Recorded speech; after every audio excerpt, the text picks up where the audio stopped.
Hey, happy Helpville Friday to you. I'm out here on the Perry Mare. I already rode the other one this morning, and it's windier than heck today.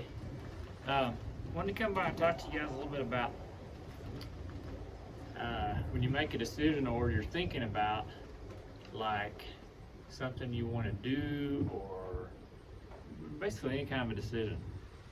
And there's a couple things I read in my my Bible devotion this morning, and they said, do you like being that or doing that?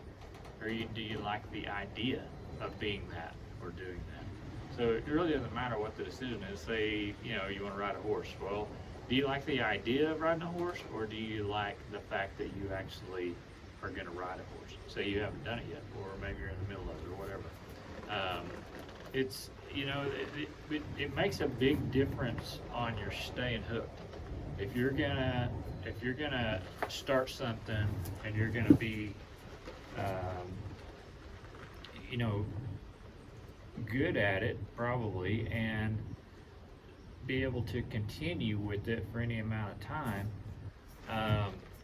you're gonna have to have the idea that that's exactly what you want, that's where you're wanting to go, not just the idea of, oh, I would kind of like to do that, or that person that rides the horse looks really good on the horse, and so I would like to look like that too. And there's nothing wrong with that, because that's how you get better at what you're doing, and I've got a lot of room for improvement on that. But that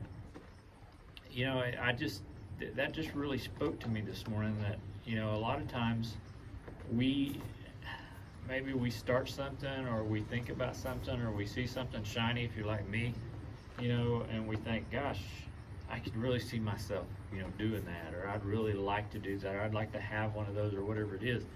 And whenever I sit back and really think about it, it's more like I like the idea of that better than actually doing that.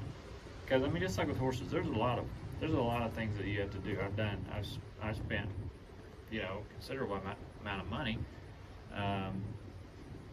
buying horses, buying feed, vet bills, building this saddle shed that I'm in here. This wasn't very much, but at time, we just repurposed this shed, but we spent a lot of time building the saddle rooms over here that you can't see. It's watertight. We can shut it up and keep the saddles in there, keep stuff from getting on.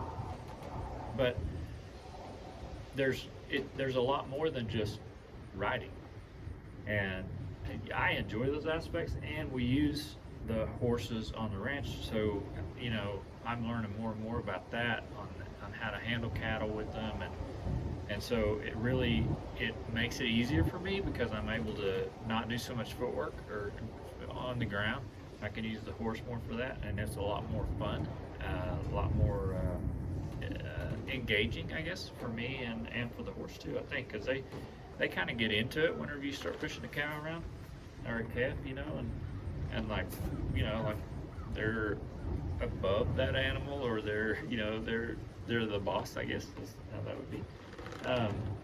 But there is a lot to it. Anybody that owns a horse will tell you, you gotta.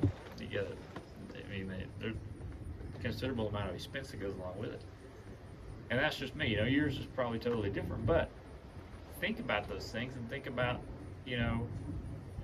are you in love with it, or are you in love with the idea of it? Because that's where the rubber meets the road, and that will save you a lot of heartache probably, because you're like, gosh, I really think about that. I didn't want to do that at all, and I've been there on both sides of that. So anyway, I just wanted to come by and wish you a happy Helpville Friday from me and the Perry Mare. I'll try to get her head in the picture here. Perry, look at the camera. Look at the camera. Look at the camera. Oh, sure. It's too high. Anyway, hope you guys have a great weekend, and we will catch you down the road.